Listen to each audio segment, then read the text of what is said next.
Hello everyone! Welcome to my YouTube channel at ngayon ay nandito tayo sa disyerto. Sa kainitan ng panahon ay nandito kami ngayon sa kabundukan.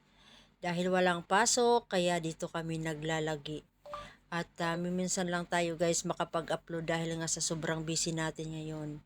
Kaya ngayon ay may konting panahon tayo para makapag-upload. Medyo mahangin-hangin dito guys sa aking kinaroroonan.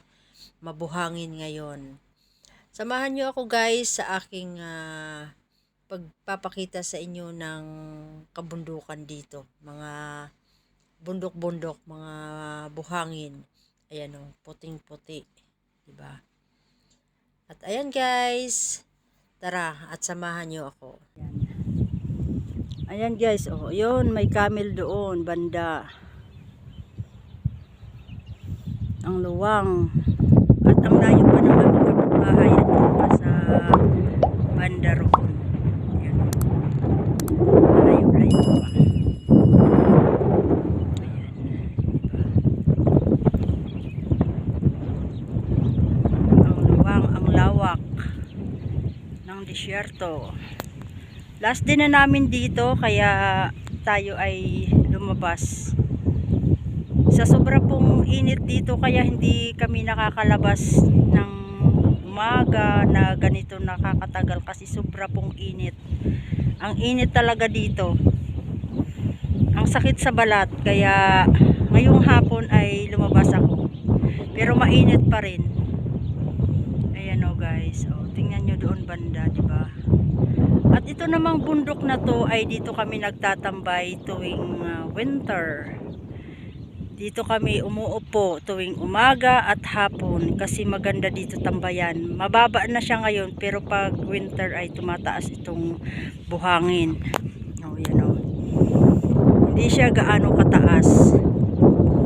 Ngayong papalapit ang taglamig ay tataas pa yan. At ito, mga buhangin nila. Ang ganda mag-upo-upo dito. Dito dati, dito sa bandang ito ay nandito ang mga alagang mga kambing at tupa. Pero dahil nga sa malapit sa daan, ayan, ay inilipat siya doon sa medyo malayo-layo. Andun na siya. Ayan. Kasi ang amoy ay pumupunta doon sa bahay at saka sa daan. Kaya inilipat. Ayan guys.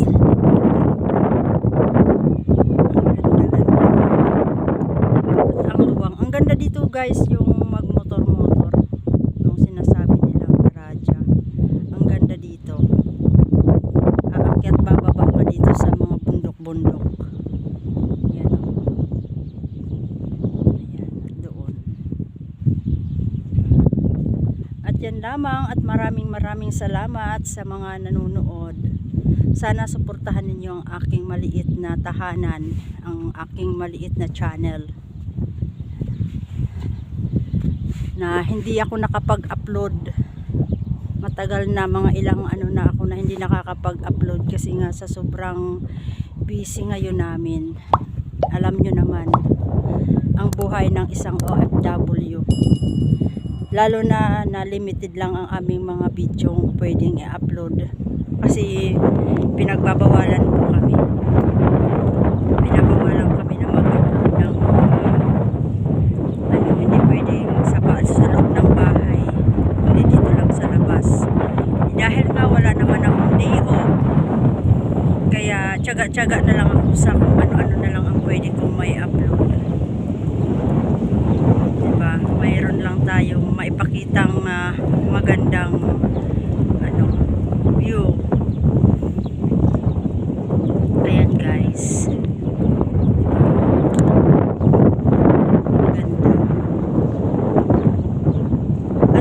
Dates dito ngayon ay tagbunga na. Tara puntahan natin. Ayan oh. Ayan. Ayan siya guys. Tagbunga na talaga. Ay ang ganda dito oh. Ayan. Yan oh guys, ang baba lang. Ang baba lang niya. Oh, di ba? Ayan oh. Ito ang tinatawag nilang dates. Ayan. Na Masarap kainin lalo na pag pag galing talaga sa puno ang tamis. Ang baba lang niya. Ayan o, 'di ba? Daming bunga niya. Kayang-kayang abutin lang 'to pag hinog na. Pwede ka na lang pumitas pag hinog. Yan. At yan lamang at maraming salamat sa inyong panunood. Salamat sa suporta. Kung hindi ka pa nakakapag-subscribe sa aking channel, ay huwag kalimutang i-click ang bell button. Maraming salamat sa inyong panunood. God bless. See you on my next vlog, mga guys.